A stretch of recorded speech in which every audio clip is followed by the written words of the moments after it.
Hello दोस्तों, स्वागत है आप सभी का स्लीपी क्लासेस में। तो आज के प्रीमिक्स में 5 क्वेश्चंस हम डिस्कस करेंगे ज्योग्राफी से रिलेटेड, ठीक है जी। बट उससे पहले जो आपकी प्रीमिक्स रिवीजन सीरीज चल रही है, तो सैटरडे को आपसे साइंस एंड टेक से रिलेटेड 3 क्वेश्चंस पूछे गए थे। एक सोल्यूशन देख लेते हैं। रुद्रम मिसाइल के बारे में पहला क्वेश्चन था, जिसमें आपको 3 स्टेटमेंट्स दी गई थी, जिसमें से आपकी पहली और थर्ड स्टेटमेंट ही करेक्ट थी। तो सी ऑप्शन यहाँ पर आपकी करेक्ट ऑप्शन थी। बेसिकली आपके राफेल फाइटर एयरक्राफ्ट में यूज नहीं किया जाएगा, ना ही इसे इंटीग्रेट किया गया है।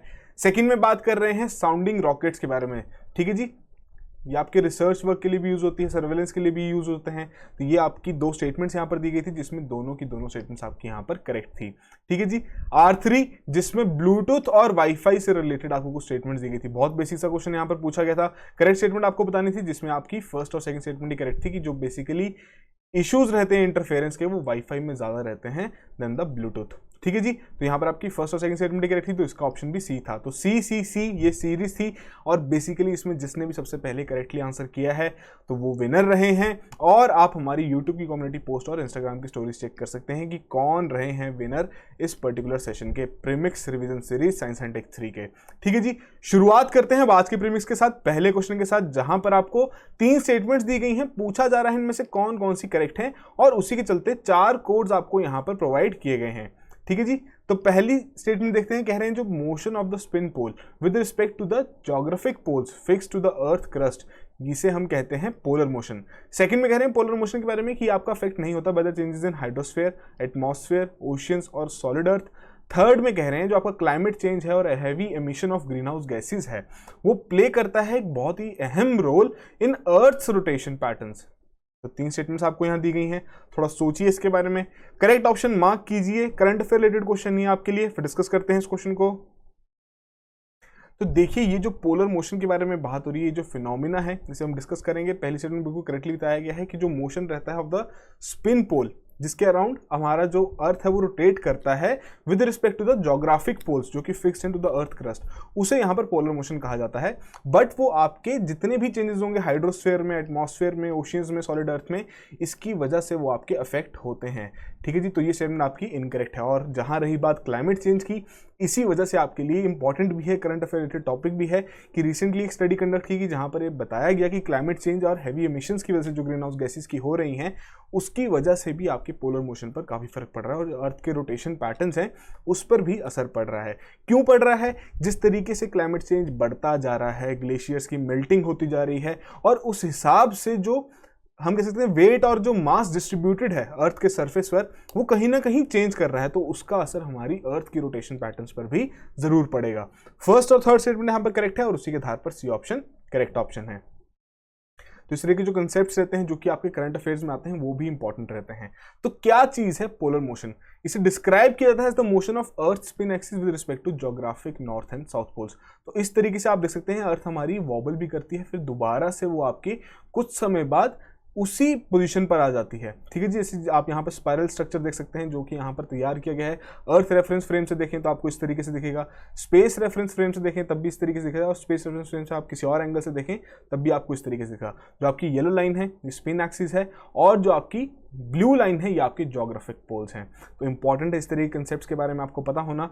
तो बेसिकली जिस तरीके से हमारा क्लाइमेट चेंज हो रहा है, उसकी वजह से जो हमने बात की कि ग्लेशियर्स मेल्ट कर रहे हैं, और वहीं कहीं ना कहीं जो अर्थ के ऊपर मास डिस्ट्रीब्यूशन है उस पर भी असर पड़ रहा है, कि वो ट्रांसफर हो रहा है एक जगह से दूसरी जगह। तो उसकी वजह से जो स्पिनिंग हो रही है अर्थ की रोटेशन की जो प्रोसेस है, उस पर भी असर पड़ेगा। और वही आजकल आपके काफ़ी रिसर्चर्स उस पर काम भी कर रहे हैं, और वही चीज़ हमने यहाँ पर डिस्कस भी की है, ठीक है जी। तो यही आपके बेसिक सी बात की गई है, कि थोड़े बहुत फैक्ट्स भी बताए गए हैं कि total of 7,500 गीगाटन्स, the weight of more than 20 million empire state buildings in New York of the Greenlands ice, वो मेल्ट हो चुकी है ड्यूरिंग द दिस पीरियड, ठीक है, through out the 20th century. जो कि आपके लिए बहुत ज़्यादा इंपॉर्टेंट है, कि इसकी वजह से जो वेट आपका शिफ्ट हुआ, जो मास आपका ट्रांसफर हुआ है टू द ओशियंस, जिसकी वजह से सी लेवल बढ़ता जा रहा है, तो कहीं ना कहीं जो अर्थ की स्पिन एक्सिस है उस पर भी इसका ड्रिफ्ट देखने को पाया गया है, ठीक है जी। इंपॉर्टेंट है, अच्छे से समझिए इसे। और यहाँ पर आपके लिए अगले क्वेश्चन की ओर बढ़ते हैं, जहाँ पर इंडियन ओशियन डाइपोल से रिलेटेड बात की गई है। बहुत सिंपल सा कॉन्सेप्ट है, काफी बार डिस्कस भी हो चुका है। दो स्टेटमेंट्स आपको दी गई हैं, आपको बताना है इनमें से कौन कौन सी करेक्ट है। पहले में कह रहे हैं जो आपका पॉजिटिव फेज रहेगा इंडियन ओशियन डाइपोल का, वो आपका वार्मर वाटर रहता है उसमें and greater precipitation in the eastern Indian Ocean. Second में कह रहे हैं जो आपका नेगेटिव फेज रहेगा ऑफ द आईओडी, उसकी वजह से आपकी greater than average sea surface temperatures रहते हैं and greater precipitation in the western Indian Ocean region. तो दो स्टेटमेंट्स दी गई हैं आपको आईओडी से रिलेटेड। बहुत इंपॉर्टेंट कॉन्सेप्ट है और बहुत बेसिक सा कॉन्सेप्ट भी। जब भी हम यूपीएससी की प्रिपरेशन शुरू करते हैं और ज्योग्राफी शुरू करते हैं तो स्टार्टिंग में ही हम इस कॉन्सेप्ट के बारे में पढ़ते हैं। थोड़ा सोचिए इसके बारे में कि कौन कौन स्टेटमेंट्स यहाँ पर करेक्ट हैं। करेक्ट ऑप्शन मार्क कीजिए, फिर डिस्कस करते हैं इस क्वेश्चन को। तो देखिए यहाँ पर दोनों ही स्टेटमेंट्स आपकी इनकरेक्ट हैं। कि जो बात की गई है इंडियन ओशन डाइपोल के बारे में, तो बेसिकली क्या रहता है कि जो हमारा सी सरफेस का टेम्परेचर है बिटवीन द टू एरियाज, जिसमें आपका वेस्टर्न पोल यहाँ पर माना गया है अरेबियन सी वाले रीजन को जो कि आपका वेस्टर्न इंडियन ओशन है, और ईस्टर्न पोल माना गया है आपके ईस्टर्न इंडियन ओशन को जो कि आपका इंडोनेशिया के साउथ में आता है। ठीक है जी। तो बेसिकली ये जो आपका डिफरेंस रहता है, इसी की वजह से ही आपका इंडियन ओशन डाइपोल का यहाँ पर फिनोमिना रहता है। तो इसकी वजह से क्या रहता है कि जो आपके ऑस्ट्रेलिया है और जो वहाँ की बाकी कंट्रीज हैं नेबरिंग, उनका जो क्लाइमेट है वो इस पर्टिकुलर फिनोमिना की वजह से काफ़ी अफेक्ट रहता है। किस तरीके से अफेक्टेड रहता है डिस्कस कर लेते हैं। कि एक बात की हमने पॉजिटिव फेस के बारे में। अब यहाँ पर अगर आप देखें तो यहाँ पर आपका जो ये रीजन है जो कि वेस्टर्न रीजन है, जो आपका वेस्टर्न पोल भी जिसे हमने कहा, ये आपका ईस्टर्न पोल है। तो वेस्टर्न पोल में जब जब आपका टेम्परेचर जो सी का रहेगा वो बढ़ता जाएगा, उसकी वजह से यहाँ पर आपको ज़्यादा प्रेसिपिटेशन फेस करने को मिलेगी। और यहाँ पर जो आपके ऑस्ट्रेलिया वाला रीजन है, यहाँ पर आपके रिड्यूस चांसेस बन जाते हैं रेन के। ठीक है जी। और इस तरीके से आपकी मूवमेंट रहती है, जो सरफेस वाटर रहता है, और उसी की वजह से यहाँ पर जो डाइपोल क्रिएट होता है इसे हम कहते हैं पॉजिटिव फेस डाइपोल। ठीक है जी। वहीं बात करें नेगेटिव के बारे में, तो यहाँ पर आपका उल्टा हो जाएगा इससे, कि जो आपका वेस्टर्न रीजन रहेगा उसका जो सरफेस का सी का सरफेस का टेम्परेचर रहेगा वो कूलर देन नॉर्मल रहेगा। वहीं आपको जो ईस्टर्न वाला रहेगा वहाँ पर आपका थोड़ा टेम्परेचर बढ़ जाएगा, जिसकी वजह से आपकी यहाँ पर प्रेसिपिटेशन ज़्यादा विटनेस करने को मिलती है, और इसे हम negative face ocean dipole moment कहते हैं, इंडियन ओशन डाइपोल मोमेंट। तो इंपॉर्टेंट है आपके लिए एग्जाम पॉइंट ऑफ व्यू से इस तरीके के बेसिक कॉन्सेप्ट क्लियर होना, और साथ के साथ उन कॉन्सेप्ट्स में जो कैटेगराइजेशन की गई है उसमें क्या क्या फिनोमिनाज हैं, वहीं से रिलेटेड आपसे यहाँ क्वेश्चन पूछा गया था। अगले क्वेश्चन की ओर बढ़ते हैं। थर्ड क्वेश्चन, लूसर इकोसिस्टम से रिलेटेड आपको यहाँ पर कुछ स्टेटमेंट्स दी गई हैं। पूछा जा रहा है बताइए इनमें से कौन कौन सी करेक्ट है, उसी के चलते 4 कोड्स आपको यहाँ प्रोवाइड किए गए हैं। पहले कह रहे हैं कि ये जो इकोसिस्टम है आपका एरिया ऑफ फॉरेस्ट है जो कि चिली में लोकेटेड है। सेकंड में कह रहे हैं it is the only place left on the earth जहां पर टाइगर्स, ऑर्गेनिटन्स, एलिफेंट्स एंड राइनोस अभी तक को एग्जिस्ट करते हैं वाइल्ड लाइफ में। ठीक है जी। तो 2 स्टेटमेंट्स आपको दी गई हैं, थोड़ा सोचिए इसके बारे में, इस इकोसिस्टम के बारे में। करेक्ट ऑप्शन मार्क कीजिए, फिर डिस्कस करते हैं इस क्वेश्चन को।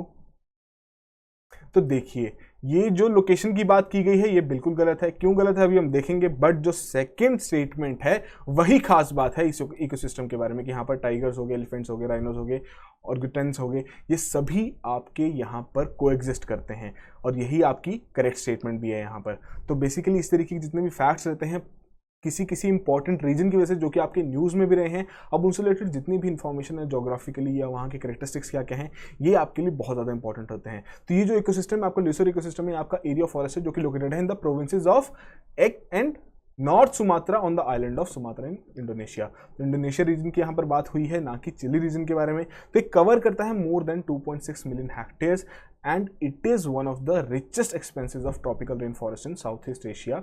और ये आपका लास्ट प्लेस है ऑन द अर्थ जहाँ पर आपके सुमात्रन एलिफेंट हो गए, राइनो हो गए, टाइगर हो गए, ये सभी इसी एक एरिया में कोएग्जिस्ट करते हैं। ठीक है जी। तो इसे माना जाता है as the world's richest yet least known forest systems, और इसकी जो वेजिटेशन है वो काफ़ी इंपॉर्टेंट सोर्स रहती है अर्थ की इकोसिस्टम में। ठीक है जी। अब इंपॉर्टेंट क्यों है हमारे लिए, क्यों हम ये चीज़ डिस्कस कर रहे हैं, तो बेसिकली यहाँ पर आपका जो पाम ऑयल है जो कि बहुत इंपॉर्टेंट प्रोडक्ट है, जो कि यहाँ से पाया जाता है, यहाँ पर ग्रो किया जाता है, तो काफ़ी ऐसी कंपनीज हैं जो जिनके लिए पाम ऑयल बहुत ज़्यादा इंपॉर्टेंट है, उनकी जो ज़ीरो ट्रांस फैट की लिमिट है उसे मीट करने के लिए। तो यहाँ पर एक इन्वेस्टिगेशन कंडक्ट की गई global watchdog rain forest action network द्वारा, जिसके चलते पाया गया कि आपकी जो फूड और कॉस्मेटिक कंपनीज हैं as well as some of the financial institution as well, उनके काफ़ी लिंक्स पाए गए विद द कंपनीज जो कि इंप्लीकेट करती हैं वहाँ पे in the destruction of this particular ecosystem. और इसी इन्वेस्टिगेशन की वजह से आपका न्यूज़ में भी आया था और तभी आपका यहाँ पर क्वेश्चन डिस्कस किया भी जा रहा है। ठीक है जी, तो इंपॉर्टेंट चीज़ें हैं इस पर्टिकुलर फॉरेस्ट रिलेटेड जो कि यहाँ मेंशन आप देख सकते हैं, अपने नोट्स में कंपाइल भी कर सकते हैं। तो इस तरीके के जितने भी इंपॉर्टेंट प्लेसेस हैं जो कि आपके न्यूज़ में रहे हैं किसी भी रीजन की वजह से, आपके लिए एग्जाम पॉइंट ऑफ व्यू से इंपॉर्टेंट है। ठीक है जी, अगले क्वेश्चन की ओर बढ़ते हैं। फोर्थ क्वेश्चन कि consider the following statements with respect to cultivation of saffron. केसर के बारे में यहां पर बात हो रही है, दी गई हैं आपको 4 स्टेटमेंट्स, बताना है इनमें से कौन कौन सी करेक्ट हैं। तो देख लेते हैं। पहले में कह रहे हैं most suitable type of soil for cultivation of saffron crop is chernozem soil. Second में कह रहे हैं जो आपका सैफरॉन है it needs to be remain underground for about 45 days at sub-zero temperatures। Second में कह रहे हैं यहाँ पर ग्रो करता है at an elevation of 1500 to 2000 meters above mean sea level। Fourth में कह रहे हैं जो आपका सैफरॉन कल्टीवेशन है वो बेसिकली जम्मू एंड कश्मीर तक ही लिमिटेड है। तो 4 आपको स्टेटमेंट्स दी गई हैं, थोड़ा सोचिए सैफरॉन कल्टीवेशन से रिलेटेड, करेक्ट ऑप्शन मार्क कीजिए, फिर डिस्कस करते हैं इस क्वेश्चन को। तो देखिए यहां पर आपकी सेकेंड, थर्ड और फोर्थ स्टेटमेंट करेक्ट है और उसी के आधार पर जो आपकी पहली स्टेटमेंट है वो यहाँ पर इनकरेक्ट है। क्यों इनकरेक्ट है? क्योंकि यहाँ पर जो आपकी सॉइल के बारे में बात की गई है वो आपकी करेवा सॉइल है। ठीक है जी, ये जो आपकी जम्मू कश्मीर में पर्टिकुलरली पाई जाती है सॉइल, यहाँ पर ही आपका सैफरॉन कल्टीवेट किया जाता है। तो बेसिकली अब यहाँ पर काम क्या किया जा रहा है, क्यों इंपॉर्टेंट है आपके लिए? तो जैसे कि हमने बात बताई आपको कि जो आपका जम्मू एंड कश्मीर के कुछ एरियाज हैं वहीं पर ही इसकी कल्टीवेशन लिमिटेड है। तो यहाँ पे जो हमारी ministry of science and technology है, उन्होंने अपने department of science and technology के थ्रू वो कुछ बाकी ऑप्शंस देख रहे हैं कि किस तरीके से जो सैफरॉन की कल्टीवेशन है उसे बढ़ाया जा सके और बाकी स्टेट्स तक ले जा सके, पर्टिकुलरली जो आपके नॉर्थ ईस्ट के स्टेट्स हैं। क्योंकि करंटली जो हम कल्टीवेट कर रहे हैं इंडिया में सैफरॉन वो आपका 6 to 7 टन है और जो हमारी डिमांड है 100 टन की, उसे पूरा करने के लिए हमें इंपोर्ट करना पड़ता है। ठीक है जी, तो वहीं कहीं ना कहीं ज़रूरी है कि हम इस तरह की कंडीशंस सेट करें यहाँ पर और ज़्यादा रिसर्च की जा सके ताकि इसकी जो कल्टीवेशन है वो बाकी states and particularly north east में भी की जा सके। तो उसी से रिलेटेड आपका प्रोजेक्ट चल रहा है और बाकी जो यहाँ पर आपको इंपॉर्टेंट चीज़ें बताई गई हैं सैफरॉन से रिलेटेड कि इसे अंडरग्राउंड रहना पड़ता है for about 45 days at sub-zero temperature, जो कि आपके जम्मू एंड कश्मीर में ये पूरी जो आपकी क्राइटेरिया है ये मीट हो जाता है। वहीं इसे एडिक्वेट रेन की जरूरत पड़ती है, स्पेशली वंस सोन इन अगस्त। ठीक है जी, अब करेवा सॉइल के बारे में भी आपको बताया गया है।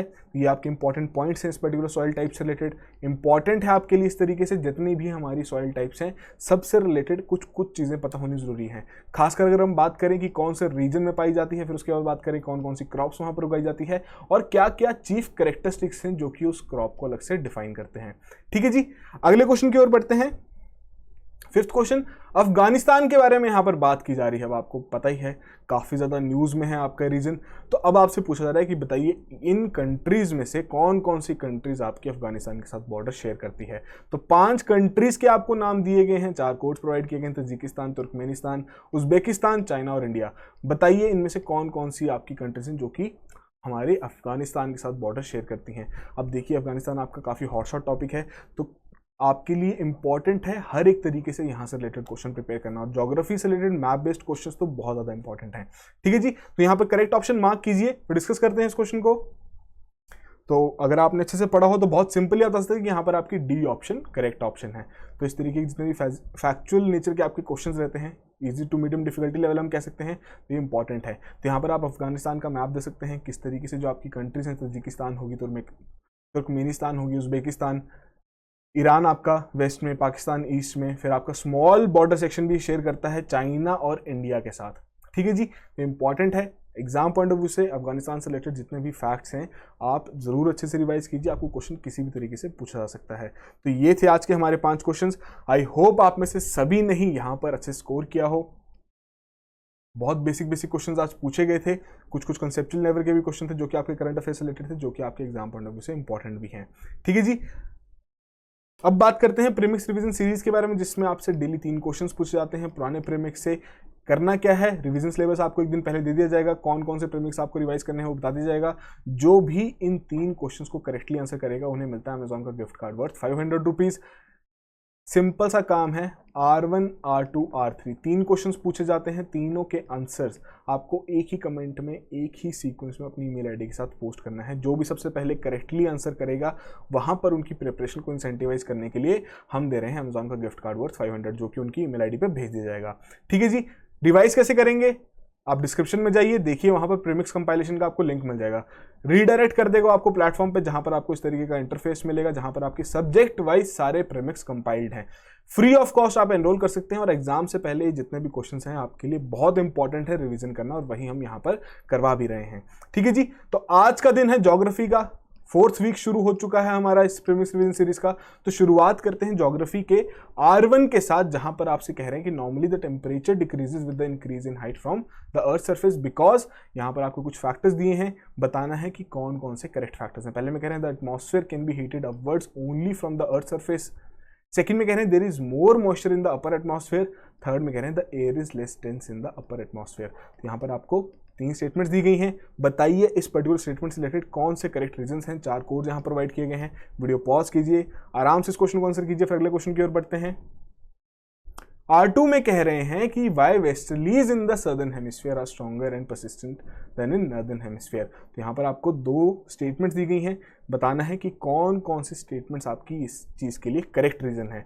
ठीक है जी। 2 स्टेटमेंट्स हैं, पढ़िए इसे अच्छे से, वीडियो पॉज कीजिए, करेक्ट ऑप्शन मार्क कीजिए, फिर अगले क्वेश्चन की ओर बढ़ते हैं। R3 में क्या कह रहे हैं कि जो आपकी desertification and land degradation Atlas of India है उससे रिलेटेड आपको यहाँ पर कुछ स्टेटमेंट्स दी गई हैं, बताइए इनमें से कौन कौन सी करेक्ट हैं। 3 स्टेटमेंट्स आपको दी गई हैं, किसके द्वारा पब्लिश की गई है, क्या बेसिकली इंडिया सिग्नेटरी है आपकी United Nations convention on combating desertification. तो ये कुछ बातें आपसे यहाँ पर पूछी गई हैं फैक्चुअल नेचर की, थोड़ा सोचिए इसके बारे में। करेक्ट सीक्वेंस में R1, R2, R3 का आंसर कीजिए। ठीक है जी। अपनी ईमेल आईडी के साथ वहां पर पोस्ट कीजिए। अब कल का दिन है आपका हिस्ट्री का। तो जैसे कि आपको पता ही हम इस वीक मई, जून और जुलाई के प्रीमिक्स आपके कवर कर रहे हैं। तो आपको करना क्या है, डिस्क्रिप्शन में जाना है, वहाँ पर जो आपका लिंक दिया गया है प्रीमिक्स कंपाइलेशन का, वहाँ पर जाके आपको ये तीनों मंथ्स के प्रीमिक्स आपको रिवाइज करने हैं। ठीक है जी। इसके अलावा और कौन कौन से इनिशिएटिव चल रहे हैं, प्रीलिम्स का क्रैश कोर्स है, अगर आपको करंट पोर्शन दोबारा रिवाइज करना है उसके ऑप्शन अवेलेबल है। अगर आपको टेस्ट सीरीज देनी है, क्योंकि इस टाइम बहुत ज़रूरी है ज़्यादा से ज़्यादा क्वेश्चन लगाने का, जितने ज़्यादा आप क्वेश्चन अटेम्प्ट करेंगे उतना ही ज़्यादा आपका कॉन्फिडेंस गेन होगा, और जितना आपने पिछले 1 साल में पढ़ा है आप उसे दोबारा रिवाइज भी कर पाएंगे। तो इसमें आपके सेक्शनल टेस्ट की भी ऑप्शन अवेलेबल है।